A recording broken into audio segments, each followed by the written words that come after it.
step into the shadows because today we're unraveling the twisted aftermath of Art the Clown's reign of terror. In this video, we'll dissect the choices, some desperate, others downright foolish, that sealed the fate of each victim.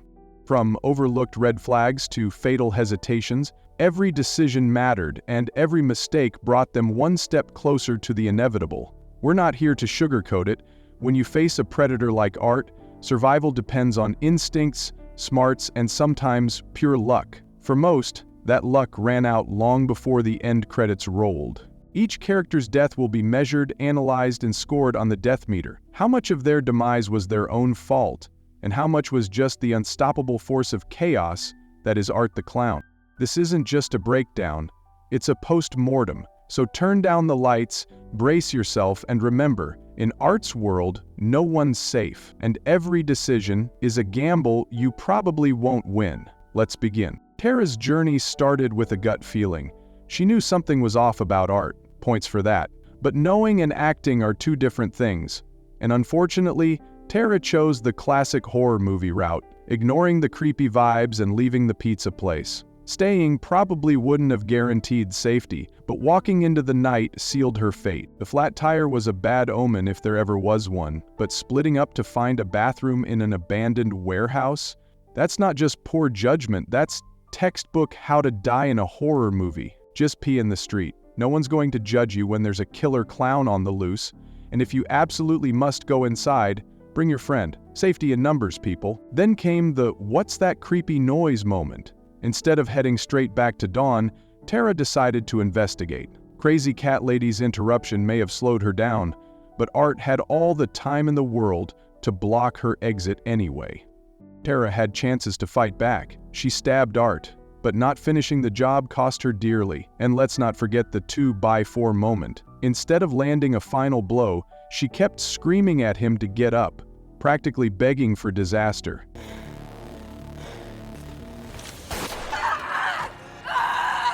Art's gun made sure she wouldn't get another chance. Final score, an 8 out of 10 on the death meter. Tara had the will to survive but not the instincts to match. Dawn's survival instincts were MIA from the start. Drunk and ready to drive? Bad decision. Not taking the creepy clown seriously? Worst decision. Sitting on his lap for a selfie? That's Darwin Award honorable mention territory. When Art forced a ring onto Tara's finger, Dawn was still cracking jokes. What, did you think he was gonna hack me up into little pieces or something? 2 big pieces, actually. Even after they found the flat tire in the middle of the night, in a sketchy neighborhood, her everything's fine attitude didn't waver. Splitting up when Tara needed a bathroom was her last big mistake. Even if it wouldn't have saved them, staying together is just common sense. And leaving her car doors unlocked while waiting? A rookie move in any scenario, let alone one involving a murderous clown. I am going to cut her a little slack since she was drunk, so her final score is a 9 out of 10 on the death meter. Dawn had no clue she was in a horror movie until it was far too late. The pizza guys were minor players in this tragedy. Their only major mistake? Answering the phone mid-attack. Pro tip, when a killer clown is in the room, let it go to voicemail. The final score is a 5 out of 10 on the death meter. They didn't last long, but they didn't have much of a chance anyway. Saitama had a shot at survival, but made some classic mistakes. Ignoring Crazy Cat Lady's warnings was understandable. She wasn't exactly coherent, but maybe don't dismiss every warning, especially in a place that screams, "Murder Zone!" Calling his boss instead of the cops was an odd choice, but either way, Art was going to catch him off guard. He gets points for saving Victoria briefly, but like everyone else, he failed to finish Art off when he had the chance. Leaving the safety of the room after calling the cops? That's where it all fell apart. Barricade the door and wait. This isn't a time to play hero. His decision led to his gruesome demise and left Victoria vulnerable.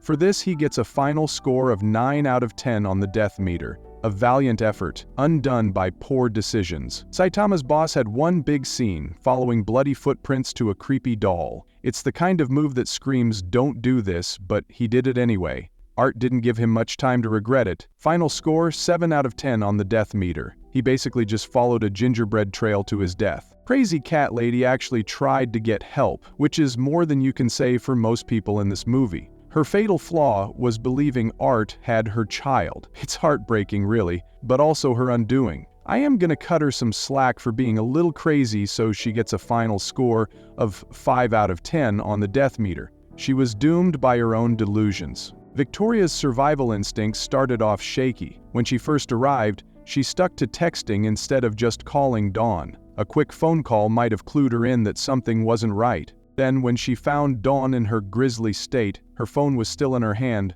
but dialing 911 apparently wasn't on her to-do list. Then came the scream.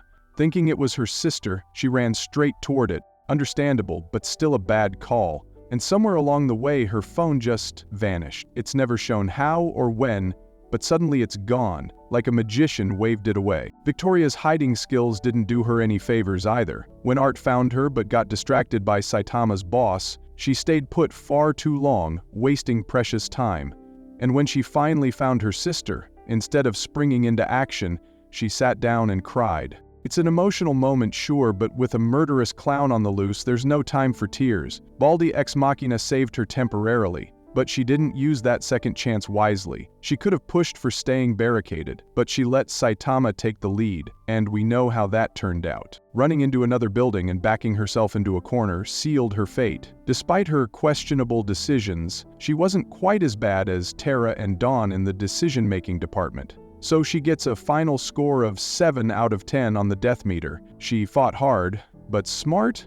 Not so much. The coroner was just doing his job when Art decided to rise from the dead. There wasn't much he could have done differently, so I am just gonna go down the middle with him. He gets a final score of 5 out of 10 on the death meter. Wrong place, wrong time. So what did you think? If you enjoyed watching this parade of poor decisions, hit subscribe and leave a like. And let me know, how long do you think you'd last against Art the Clown? Spoiler alert, probably not long. And remember, Ronald McDonald is not your friend.